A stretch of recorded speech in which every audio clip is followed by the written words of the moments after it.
Bonjour à tous, chers amis et chers abonnés. Je suis très heureux de vous retrouver pour une nouvelle vidéo où nous allons parler d'un grand film, déjà fort ancien, hein, puisqu'il a date de quand même de 2000, je crois, de 2006, puisqu'il s'agit des 300 réalisés par Zack Snyder. Film que j'ai effectivement ici, que j'ai dans sa version Blu-ray. Excellent, avec les commentaires, les bonus, le making-of, magnifique.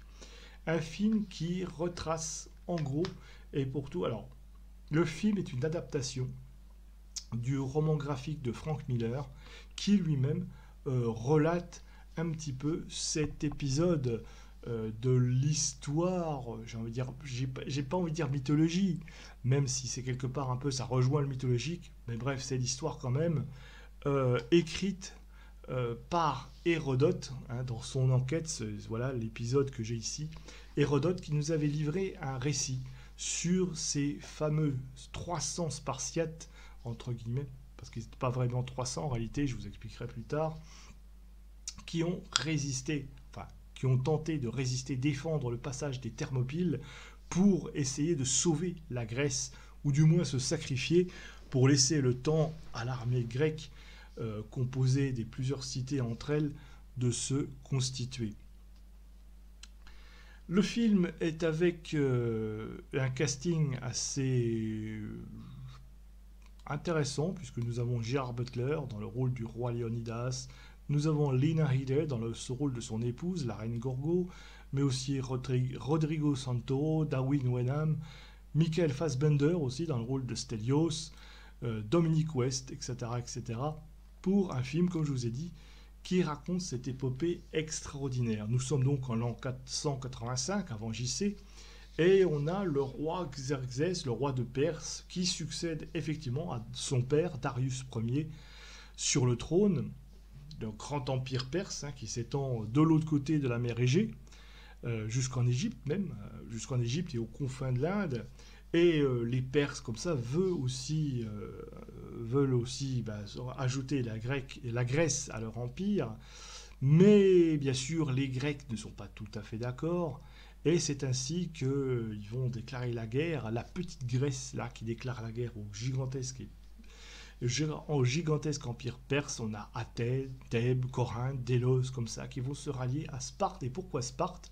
Parce que Sparte est réputée dans le monde grec pour avoir la meilleure armée. Effectivement, les Spartiates sont des guerriers. Leur réputation est militaire. Ils ont une grande guerrière. Alors, ils n'ont pas que ça. Ça aussi, on a extrapolé un petit peu le rôle de Sparte dans l'histoire. Ils avaient d'autres heures, mais ils avaient cette spécialité que d'être les meilleurs soldats du monde à l'époque, puisque le monde, c'était le monde grec. Et donc, en 480, le roi spartiate, Léonidas, est nommé commandant en chef de cette union militaire qui est un peu l'opération de la dernière chance pour flotter la civilisation face à la barbarie, l'Orient face à l'Occident, etc. etc. Et, et donc, mais lorsque la flotte perse rallie les fantassins de Xerxès, hein, les troupes grecques prennent peur, sauf évidemment 300 Spartiates qui vont défendre le défilé des Thermopyles pour empêcher l'invasion d'avoir lieu. C'est un film que j'aime beaucoup, déjà pour le traitement graphique qui est très intéressant, proche de la BT, avec aussi les ralentis que l'on connaît à Zack Snyder, qui donne du corps à son film, pour sa violence, qui est vraiment là pour coup, ses scènes d'action, sa violence, son sang qui gicle comme ça, on est dans un film, et aussi l'esthétisation des corps un peu musclés comme ça, il y a vraiment un film qui exalte non seulement la virilité, la masculinité, c'est l'homme dans sa grande dimension guerrière, et aussi justement une ode un petit peu au courage, au sens du sacrifice, euh, et on va dire oui au patriotisme d'une certaine manière, qui sont à mon sens des valeurs nobles. C'est Alors, il y a beaucoup d'exagération, évidemment. Certains l'ont beaucoup décrié. Oui, c'est un film qui exagère un petit peu, mais c'est vrai, c'est un film a priori excessif, mais j'ai envie de dire, il est pas plus excessif que le sont quand même les récits grecs. Je rappelle que les Grecs, hein, qui nous ont quand même pondu deux grands textes, qui est l'Odyssée et l'Iliade, hein, du supposé Homère, où on a quand même d'un côté une histoire avec un Odyssée d'un capitaine grec pirate, Ulysse, qui avant de rentrer chez lui va subir moult épreuves, et l'Iliade avec cette bataille sous les murs de Marathon, où on a des combats épiques. Alors, Hérodote qui a écrit un petit peu le récit en question dans la bataille des 300, évidemment, n'a jamais participé au combat, en fait. Il n'a jamais assisté en témoin, et il raconte ça, enfin, il relate ce qu'on lui a raconté 50 ans plus tard, en interrogeant les Spartiates qui avaient vécu, ou alors qu'on lui avait aussi raconté cette bataille. Alors, justement, parce que dans le film, il parle d'1 million de Perses, mais c'est effectivement ce que dit Hérodote. Alors, Hérodote, il faut savoir que dans l'Antiquité, les chiffres souvent ne représentent pas grand-chose ou sont là pour marquer la multitude. Évidemment, il est fort peu probable que les Perses aient été plus d'1 million. De même que les Spartiates n'étaient pas forcément 300, ils étaient peut-être entre 3000 et 7000 dans l'armée spartiate. Les 300, en réalité, c'était ceux euh, qui composaient la garde personnelle de Léonidas. Mais, évidemment, bon, faut donner corps à une histoire qui soit exceptionnelle, et Hérodote va gonfler les chiffres pour insister justement sur le courage de ces hommes qui ont fait le sacrifice de leur vie pour défendre la civilisation, car c'est ça l'enjeu. C'est l'enjeu, et on le voit même dans le film, c'est vraiment défendre l'Occident face à l'Orient, mais selon les critères barbares, évidemment. Et c'est pour ça que ça donne un petit peu on va dire, des images étranges de ces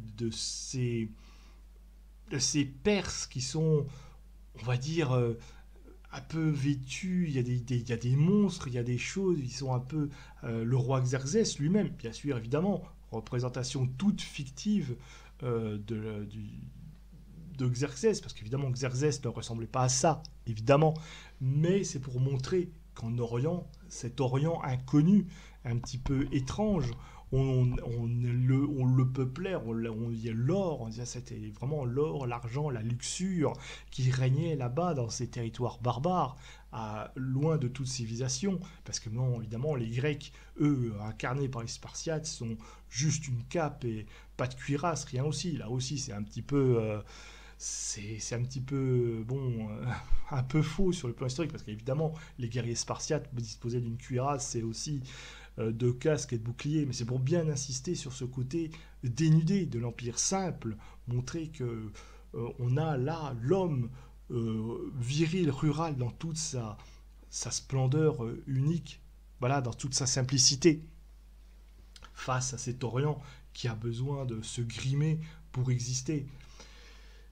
C'est, je pense que ce film, certains en ont fait des allusions politiques modernes. Pour moi, ce film, tout comme le roman graphique de Frank Miller, s'inscrivent dans la représentation qu'en faisait déjà Hérodote à son époque. Hérodote avait déjà cette volonté de montrer un petit peu cet Orient, un petit peu du côté étrange de l'Orient par rapport à la simplicité ou à la civilisation supposée des Grecs. C'est vrai que vous savez que chez les Grecs, tout ce qui était en dehors du monde grec, qui ne parlait pas grec, était considéré comme barbare. Xerxès, c'était la barbare pour les Grecs. Et voir un barbare qui occuperait la Grèce, pour eux, pour les Grecs, c'était un cauchemar. Et il y a beaucoup de choses dans ce film qui sont un peu mis en exergue pour montrer un petit peu ce côté un petit peu c'est pour ça que je dis, un grec qui regarderait ça aujourd'hui, un grec ancien qui regarderait ce film, il l'aimerait, puisque c'est un petit peu comme ça que déjà les Grecs représentaient leur monde. Et il y a quand même des petits éléments historiques, surtout au début, quand on montre le jeune Léonidas dans son apprentissage, le fait qu'on parle de l'agogée, hein, c'est à partir de 7 ans, voilà, mais aussi la sélection sur le mont Tégète, où les Spartiates les plus faibles étaient exposés comme ça, et étaient jetés en dehors au-dessus du mont comme ça, parce que voilà, on sélectionnait les plus forts. Alors là aussi, on a beaucoup extrapolé sur les Spartiates. C'est pas tout à fait comme ça quand même, mais ça aussi, ça fait partie de notre imaginaire et de nos fantasmes. C'est-à-dire que voilà, alors en fait, de la Gaugée, c'était pas tout le temps. Il y avait effectivement une épreuve, comme on le voit au début du film, qui s'appelait la cryptie. Et la cryptie, c'était l'enfant était lâché dans la nature et il pouvait tuer qui il voulait, hein, survivre, faire ce qu'il voulait. Il avait le droit, mais il ne devait pas se faire prendre. S'il se faisait prendre, évidemment, il était puni. Ça faisait partie du jeu. Il pouvait même tuer ce qu'on appelait les ilotes. Les ilotes, ce sont les gens qui n'étaient pas des citoyens spartiates et qui vivaient sur les territoires de Sparte. Mais voilà, tu tues un ilote, on n'a rien à foutre. Mais voilà, là aussi, c'est une société. Alors, on a aussi glosé sur le côté société égalitaire de Sparte. La société de Sparte n'était évidemment pas égalitaire au sens où nous l'entendons. C'est-à-dire que, alors oui, les citoyens spartiates, citoyens, je parle ceux qui étaient les citoyens qui avaient ce statut, étaient égaux. D'ailleurs, ils s'appelaient les égaux entre eux. Mais en réalité, voilà, il y avait les citoyens, il y avait les ilotes, il y avait les périèques, les métèques, enfin bon bref, toutes les composantes du royaume spartiate. Léonidas, évidemment, a existé, c'était un vrai roi de Sparte. Par contre, il ne reste plus rien de Sparte. Alors oui, il y a eu la fameuse tombe de Léonidas qui se trouve aujourd'hui dans l'actuelle Sparte. Est-ce que c'est la vraie, est-ce que c'est la fausse? Voilà, c'est devenu aujourd'hui un mythe.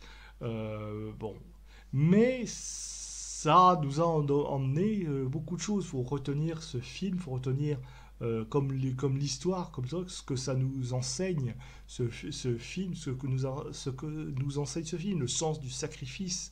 C'est-à-dire que parfois, une défaite peut servir de victoire, peut servir de révélateur, peut servir de moteur pour assurer la victoire des autres.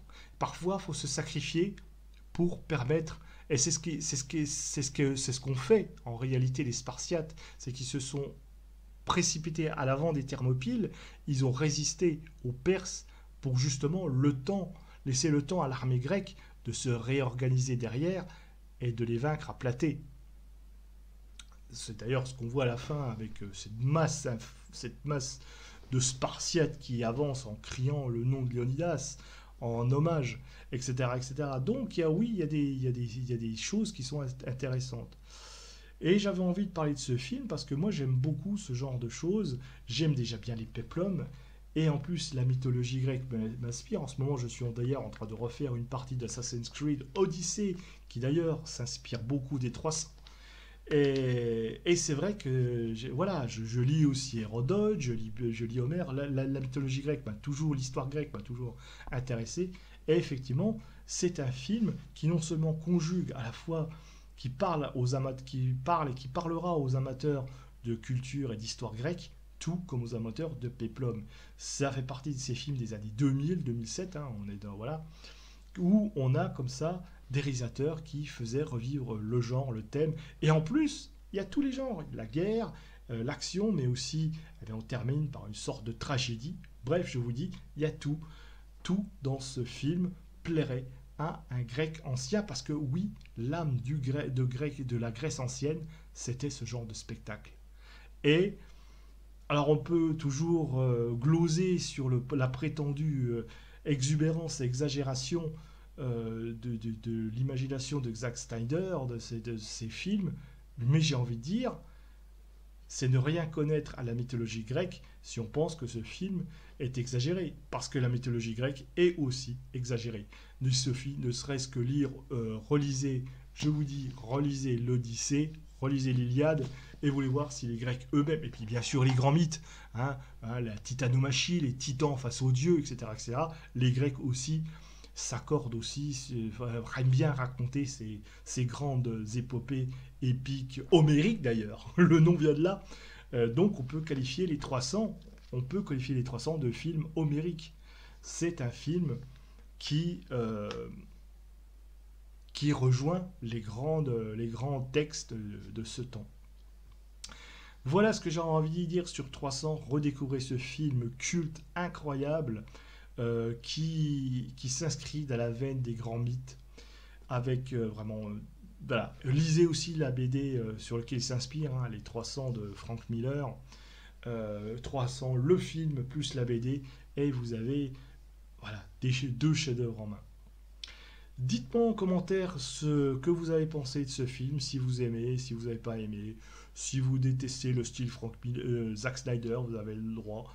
On en discute, on en parle, et puis moi je vous dis au revoir et à bientôt pour une prochaine vidéo.